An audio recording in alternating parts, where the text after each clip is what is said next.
Welcome back. This is still the POLITY reaching you live from Abuja. Like I said before the break, we'll be delving into Edo 2024, issues affecting the state, possible solutions. I'm speaking with one of the prospective aspirants today. He's from the Labour Party, speaking about Mr. Osaretine Ighile. He will be joining me now, telling me about the issues in Edo State, what the people are yearning for, and what the possible solutions could be with the advent or the prospects of a new administration this year. Good afternoon, welcome to the program, sir. Yeah, it's good to have welcome. You. All right, so let's just start with the basics. Before we delve into your ambition or thereabouts, what do you think are the issues in Edo State right now that the new governor should be looking to tackle head on? Amadin, thanks for having me. I think there are a myriad of issues in Edo State, plenty of them. So for the state to even begin to make progress, we want to close the gap between the government and the people. So it seems that there's a huge disconnect between what the government is doing and the people of the state, the good people of Edo State. So that to me represents a huge problem, because if you look at the appropriation of funds, for instance, and the fiscal policy of the state, it doesn't correlate. It doesn't correlate with the issues that we have in the state. You know, vis-a-vis the road issue, economic issue in the state, and healthcare. All right. So, but on a personal level, why do you feel you are the person to solve these problems? My brother, you know, I've been asked this many times. You know, if you look at the problems in the state, you don't necessarily have to be a #1 citizen to make your contributions. I have been making contributions since I've been away, and I come to the conclusion that when people are taxed with certain responsibilities, and then if they return, you have a goal, Amadin, and then the objectives to make this goal, if they are not met, and you revise them. But it seems to me, over the years, we've not made progress. We've stagnated, you know. So, and from my personal capacity, I've not been someone who's not been engaged with activities in the state. I've created employment in the state. I've built buildings that would model for all other builders in the state. So I've been at the forefront of a lot of activities in the state. So, and understanding the unique position that I hold and all the intricacies of the issues in the state, and because I have the will, understand, I have the know-how to fix all of these myriad of problems, of issues, and because I have also the unique advantage of having been in some of these issues themselves. So, and I think there are solutions that are not insurmountable. They can be fixed. And I'm offering myself to serve the state, and I think I can do a much better job than I have seen over the years. All right. Some might wonder if you have any government experience, or do you think that is not absolutely necessary in this context? I think we want someone who's pragmatic, first of all, and who understands the role of government and governance. But I can tell you, I was in New York City. I was a director of a recreation program for New York State, statewide program. I directed a program for them. So, and prior to that, I also taught in the New York City public schools as a public school teacher. So my experience spans the entire spectrum, if you ask me. I've also become a businessman over the years, because you cannot engage meaningfully with the people if you do not come from this sector.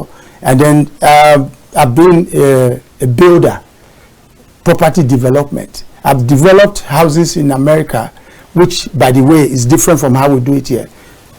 You have to do things according to code. I've built houses here, and I ask them, why is this here? Why don't you put that there? Some of the very top builders, they are not familiar with how these things, you know, are done. So I think this is why I say uniquely positioned. Well, you cannot be telling the people of the state, for instance, that certain roads are federal roads. I guess I'm getting ahead of myself. If that's but I think that is it. Let's speak about the issue of roads. I know people are very concerned about roads, and recently the Minister of Works spoke about his experience. He came to Benin to handle some of the issues, and it was beyond terrible. And to an extent, I think he took responsibility, but he also, spoke about something being done within the state. So sometimes when people mention lofty ideas like this and that, I know people wonder, well, these are nice ideas, but what about our roads? So what's your plan for that? And how would you rate the state of things right now? The state of things right now, on a scale of 1 to 10, is close to 0. To be fair and to be magnanimous, I would say 2. And that, in the equation of things, you are a scholar, I'm sure you know what 2 over 10, that's what we have. So you can't tell the occupants or the inhabitants of the state that, oh, this road is federal and the other one is state. And then these people still have to make ends meet. They have to go to work, they have to go to farm, they have to transport their wares. All of these things cannot be done in an environment where there's no movement. We have been, my state practically, I can authoritatively tell you that we're dealing with neglect in the state. Neglect of whether be federal, because this is how it occurs to us. Because if you cannot, a simple road for the ordinary person to drive or even walk, we don't have it. So we've had a situation where we are rehabilitating roads, and even the new ones, causery repairs taking forever to do. So this is a problem. You see what I'm saying? It's a problem, because if you have people at the end of affairs, like myself, I'm very handy. So when I tell you believe, we will make things happen. So there are things you want to fix, like 2-kilometer roads, and you can deal with these things as they come. But now you require the input of an expert, like everything else we've done in Nigeria. And then the expert comes and siphon the money that is meant for the road. Then you turn around to the people and say, hey, we don't have money for education. But if you are hands-on and you are pragmatic, understand the issues like I do, then when I was growing up, Amadin, I can tell you this, you are a young man now. We had Ministry of Works. So they can do the routine repairs, which means it doesn't have to get to the monumental level where you have to now import somebody from Italy or from Zimbabwe or whatever, South Africa. So you just, so as long as this, we've all talked about maintenance culture, is real. Because I came to Abuja today, I'm looking around all of these magnificent edifices. And then also I'm taking time to look at the ones that are depreciating. And I asked myself, I went to jog on the street this morning, and I'm looking at the roads, and some of they have edges, what you call edges, to keep the asphalt and the aggregates in place. So all of those are already corroding. And this is not a place, like those of us in Edo. When I was in school in those days, we were taught about northeast trade wind, how we get harmattan. So that when the wind coming from the north loses moisture, and the time it gets to us, so you get, so I use this to illustrate the fact that even if this is a city that is inundated with a lot of rainfall, these roads will not stand. So we have to come back to where we can begin to, address our issues at the inception stage. We don't allow them to fester. That's a good. So you want to be proactive with these things. Roads are perennial. When I say they're perennial, it means it's not something that we say, oh, we'll deal with it annually. So these are things before us. We need them, for our sustenance. You cannot have sustainability without roads. The same way you can't have good healthcare. And then you've heard of the MDGs, Millennium Development Goals, where they are appropriating money for education. That's because they were badly managed, and they came back in 2015 to say, oh no, this is not, so let's just go with sustainability. So the whole world understands that. Global engagement. So all of these things you put together, but it comes down to one thing, not just to put tie and wear babariga, but if you don't understand the fundamentals of how things work, you were always going to be at the receiving end. So I come from that background. Everything I've done in my state, Edo State, is come from a place of being an avant-garde, like, you know, modeling, you know, having. So if I put this up and my neighbors see that you're doing the right thing and it looks good, they copy me. So I say this with a lot of humility. So I know that I can make things work for my state and will become the envy of other states. All right, this is my goal. All right. Why maybe we'll use this to delve into another topic. I'll just read out here. Lagos, Kaduna, Edo are top states with highest external debt. And that's a report recently released in September 2023. We have here that in 2023, during the elections, Delta, Niger, and Edo and others borrowed 200 billion naira. And this is just to speak to the amount of debt the state has. So when you speak about federal rules, would it not be like you are taking on extra burden with the funds or with the little funds available? Because now you've not even, so to speak, finished the linking rules within the state.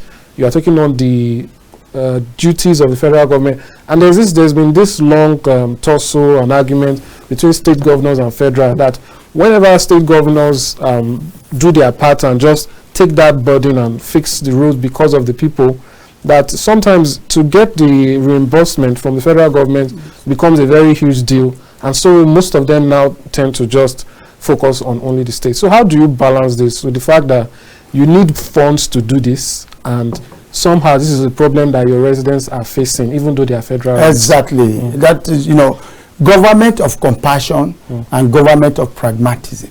So I say to you, we have to work in synergy. However, whether it's party A, party B, party C, because ultimately, if we are not making progress, Amadin, we don't have a nation and we don't have states, but our people continue to suffer. So the choice that we must make, therefore, is that you have to work collaboratively with the federal government. And like I said, the causery repairs that you need to make, causery repairs, like, so those can be handled while you wait.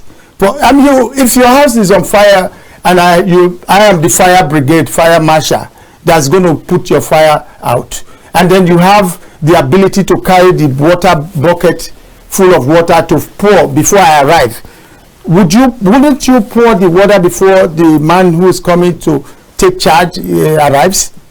I'm sure you would. So this is the situation. You cannot wait that you know you have an expert coming from somewhere, and the bare minimum that you can use to address the situation, you are defaulting in that. I'm sure you go home or leave the situation thinking all of the things you could have done that you didn't. That leaves you with a lot of guilt. Unfortunately, the politicians of the day in Nigeria, I don't even think they have any kind of guilt. And I must say to you, with all that borrowing that is going on, there's nothing to show for it. This is part of the problem. This is part of the problem. You are saying my state is saddled with all of this debt, and I'm telling you, the misappropriation that is going on. How many of the stakeholders in the state understand what is being done with the money borrowed? I'm sure, because if I'm going to borrow against your future, I'm going to ask you, Amadin, would you like for me to buy a Rolls Royce with the money I'm borrowing, or would you like that I train your children in school? So the answer to that speaks volume. So what we have now is that you're saying Osaretine Ighile, which is my name, I'm running to be a candidate for Labour Party to be considered for gubernatorial come 2024, and then you are asking me something that is totally different from that. So it deviates from what we should be doing, because we're still a body nation. Unfortunately, 60-something years after independence, we've not made progress. So it's almost like 2 steps forward, 5 steps backwards. That's where we are. That's where we find ourselves. All right. That being said, the issue of funding, what ways do you think you can the states can begin to approach this? You know, because that's always a problem. Some persons say if you increase tax, you are just putting extra burden on the people. Sometimes the manner or the method of the tax might not lead to all the money getting to the government coffers. So are there any innovative means you have perhaps to Because when people talk about the South, perhaps states like Delta, Rivers, they can easily mention issues like oil or whatever resources they have. What do you think Edo State has the state that can get it more revenue? Yeah, our state is blessed, as you know, with agribusiness, rubber, cocoa, all of those things, palm kernel, all of that. But we also now know that I believe my state, Edo State, we are standing on a higher ground in Nigeria. Because look at the whole creativity going on in Nigeria.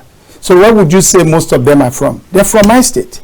So if we begin to diversify and understand how we can create hubs that we can actually support meaningfully, it's not just to lip say it, create all of these hubs and then do a little bit of manufacturing. So the hubs for creative people can definitely help in this regard, and then manufacturing can also help. So there are things we use today that are coming from outside of the country, and because of my involvement and engagement outside of this country, I understand on my own personal note, I have workers in the state that I'm paying, a lot of them, and I also understand the challenges of having to run these businesses. So raising fund, raising revenue, first we have to plug the leaks. What are the leaks? The governor, I've just told now, spends about 6 billion building a shopping center, and the other one is for a hotel business. The state is already saturated with hotels. Can't you think? So it's the same. I just started this program by telling you, you cannot engage in an area that even the private sector, they're doing so well. The state is saturated. We have too many hotels. So if I'm going to spend your money, to do, or even borrowed money at that, is it not ridiculous that I'm going to borrow more money to build more hotels? Doesn't even say anything. That's hospitality business, it's service industry, but we can begin to go into manufacturing. We can begin to consolidate the gains we've made in other areas in the petrochemical allied industries that we're blessed with. We're endowed with a lot of good things in the state. You are looking at even the petrochemicals that the current administration. So another thing we've suffered is that when you have a new government coming, because of their personal interest of that full of personal aggrandizement, there's no continuum. So we can harness all of the good things from the predecessor and you build on it. Cities are built incrementally. It doesn't just happen overnight. So we now stand a situation because these people are so party hung up on these whole labels that they are prepared to let a very good thing go. But we had the time where we used to have the luxury of that, when the oil sold for so high, and now we know that the advent and the oil thing is coming to an end. So we have to build and make progress, consolidate our gains, and then let go of those things that are not virtuous, that we think is something that will pull us back. That is why we need people, not just, I've seen people now, they come up here with all kind of, very verbose and elaborate, but I want to come in with the area of pragmatism, and I know I can make things happen for the state, and they just need to believe. If the people believe, and I'll make it happen. All right, so if you can quickly touch on some of the key sectors, education, health, the economy and all of that. What are your general ideologies towards these things? In terms of education, is there education, like I said, the Millennium Development Goals, part of the requirement is that you're going to at least concede 30% or so of your revenue of the total to education, because education is our future. So I came from a very humble beginning. Without education, you can't do much. So at least foundational, it's foundational to your progress. We make sure our children in school. I would even advocate a free education for the people of the state. That is the beginning. Free education for our people. Ali did it. And then, because some of these revenues they are saying there's no money, is going into private pockets. You see a man that is 60 years old, you see want to build houses, you want to go to Dubai, and it's all misplaced. Because these people that you are running to, they've done their homework. They built their cities. So they make us look foolish and like animals when you are now, you think it's all about coming to be drinking Moet and party. The party time is over. We have to consolidate our gains and then roll our sleeves to do the needful. I think this is where we are in the state. What about health? And indeed Nigeria. Huh? What about the issue of health? It's a very sad one. I had the privilege and honor of visiting the central hospital in the state. What happened in that visit, I don't care to share it because you would cry. You know, at the time when the sitting governor, the former governor was leaving, he commissioned the hospital in person of Adams Oshomole. Yes. And then the predecessor left, and his successor also was in charge of giving the people of the state, the good people of our state, a service center, but it was non-existent. Because I said so because I witnessed it. I went to the hospital across the street from the hospital that was commissioned. The people at the time had no access to that hospital at all. This was the hospital that was built with public fund, and then the people can't access it. So is that not, what is the appetite, or what do you call that? I don't understand it. So my son, I had a little child that was in that hospital across the street. If you look at the staircase leading upstairs, it was all death trap because less than 6 inches. I'm sure they were constructed maybe over 40 or 60 years ago, as old as those hospitals. But we have to learn to do for our people. There's nowhere, you are carrying money to nowhere. You don't take it to heaven. Running to America or to London where you become a third-class citizen, I've lived it. It makes no sense. Our respect, we are just as strong as our weakest link. We are as strong as a nation as our weakest link. So if I live in opulence and you are living in penury, guess what? I'm still very poor. This is what the leaders must understand. All right. You've spoken extensively about your experience, or in the diaspora. Is there any way you feel Edo State can harness the power of its diaspora to make the state better? I say this because I spoke to the publicity secretary the PRO for the immigration, and he noted that Edo State, alongside Lagos and I think Port Harcourt and Abuja, were one of the hotspots for the immigration, that they always have excess or so much and it was interesting that those states, in the south yes. Edo State, where you have major cities that don't get as much, which means that there's a lot of traction there, there's a lot of movement in and out, so to speak. So is this something that the government can begin to look into as something that they can find the positivity about it and make the state better? Yes, there's no question. I remember when I was a little boy, we had this same. This is also in recognition from the federal government. I would think it was on third circular. I don't know if you like adjacent or opposite ICC, somewhere around there. So we've always, this has always been a state. People have traveled extensively, and this is the time to start reaping all of that. But the people are very afraid to come home. But now, notwithstanding, they continue to sustain the state with all the remittance. There's lots of money coming, and then you hear the state and the federal talking about creating an enabling environment for or having people direct foreign investment. You can't. This is not something that you legislate. You cannot moralize about those things. If you want people to come home, you create the environment that would foster those repatriation, or create avenues for them that will actually engage them when they hear meaningfully, so that they can become either job creators or they themselves also wonderful, and that can also model for other citizens. Because I have always contended that it's not going abroad. I mean, like everything else, you create experience for yourself. I think money making is just a portion, is a part of it, but it's not everything. Because once you begin to engage others, and if those who care to really, I'm an observing person, and then you understand, you begin to see aspects where even in sociology, where you see things must atrophize, or the ones that you must imbibe, virtue, whatever is virtuous you keep, and those ones that you have to go into atrophy, that they do not necessarily belong to how you want to model your life, then you let go.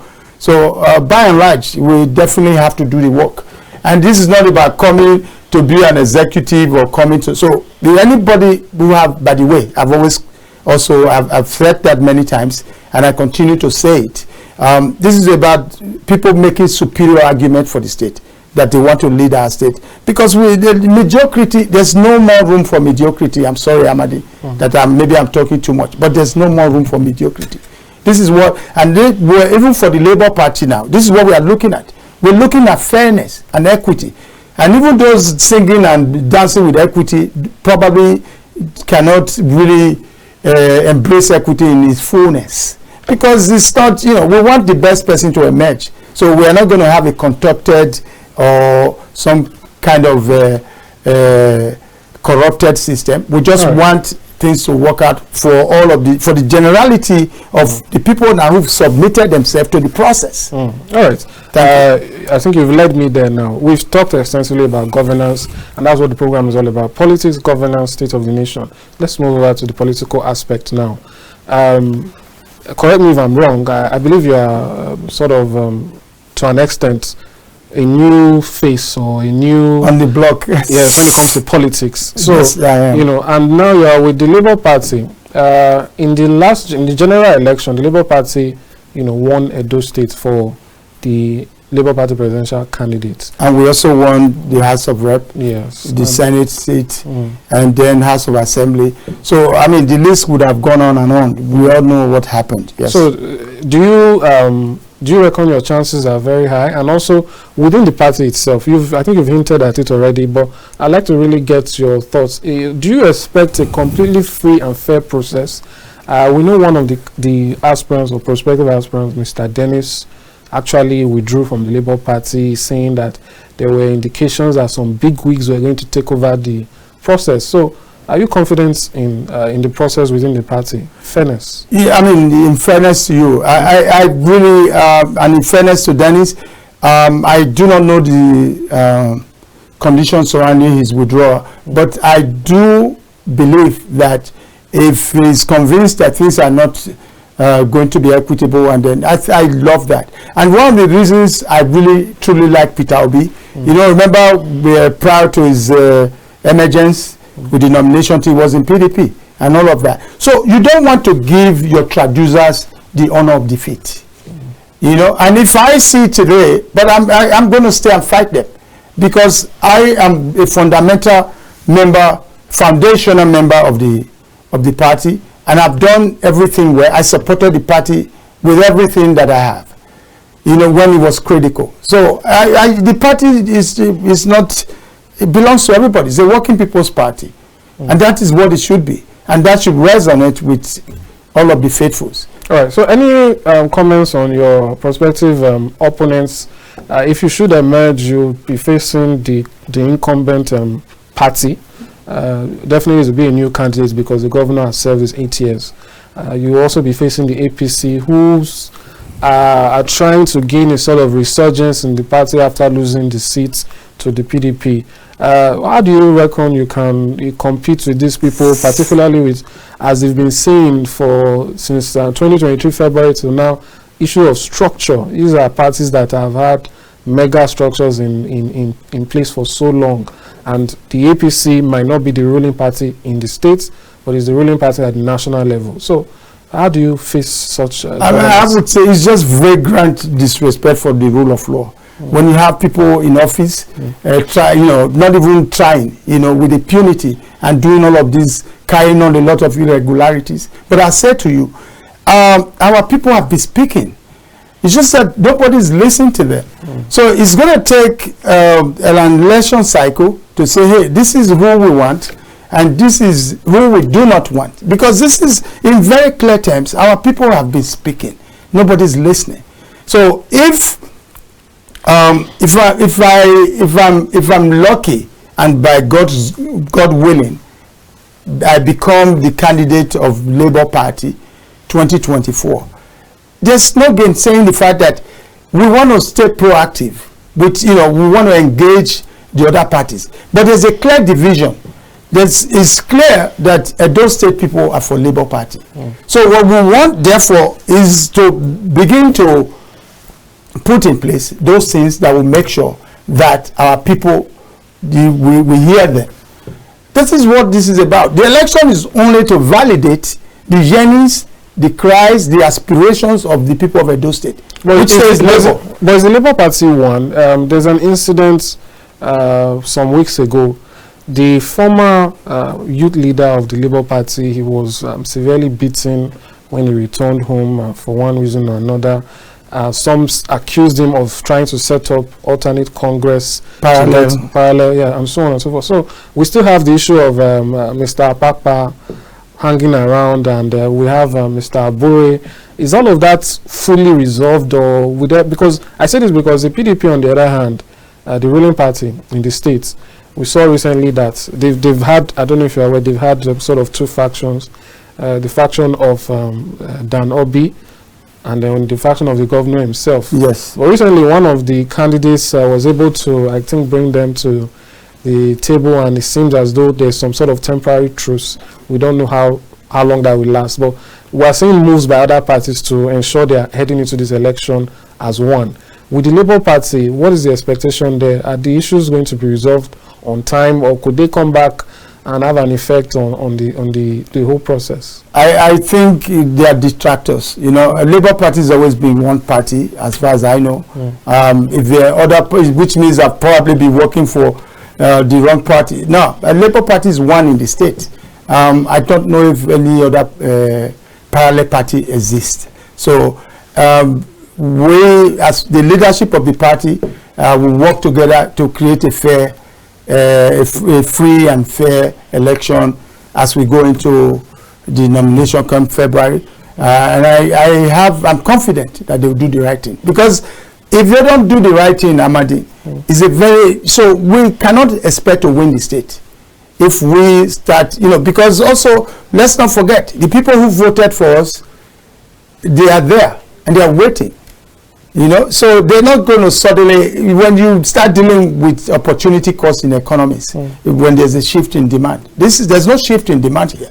We are looking at people with a very clear value, the ideals of the party faithful and the loyalists. They know who they want in the affairs of the state. So if the state is run well, it doesn't matter east, west, but it just we have issues in the state, clearly not resolved. All right, so another issue that we just have to speak on before you leave, the issue of zoning. There are a lot of talks that the Edo Central has been forgotten or marginalized, and that this time around they should be given the opportunity. I don't know how you feel about that. Some people don't believe in zoning. They believe the best person should be there. Others believe there should be some sort of equity. So yes. What's your own take on this? I mean, if there's any part that has been left behind in the state, is Edo South, in my opinion, personal opinion. You know why? Because if you look at the demography of the states as it stands, we are 65% of the population. Of course, there will be those who would argue, oh, they're not all Edo or Benin speaking people in this 65%. But nonetheless, the demography and the agenda of the government should reflect that. And then you now have 15% of Central, of the people now wanting, hear me out. And then the other belongs to the Edo North, right? We've had two governors from Edo, from Central. Edo Central? Yes, we've had Ambrose Ali. And even though his other tenure was truncated, but yes, where I'm going to. So, but nonetheless, if you look at understanding the demography of the state, the population as presently constituted, and then we only have 7 local governments. This is where then you start going to the area of local government assignments. So you look at the 15%, they have what, 5 or 6 local governments. So you now begin to see that if there's anybody or any part of the state that is actually be shortchanged, it's Central. But I mean, the very current governor is from Edo South. Edo South. So again, perhaps you don't know this, and I'm sure you know because you are smart enough to know that zoning is illegal. But you also understand the history of the state. We are all brothers and sisters. You know, if you look at donuts, you look at emanated from the same source, the same place. So, but for me, I just like all of the other passionate aspirants.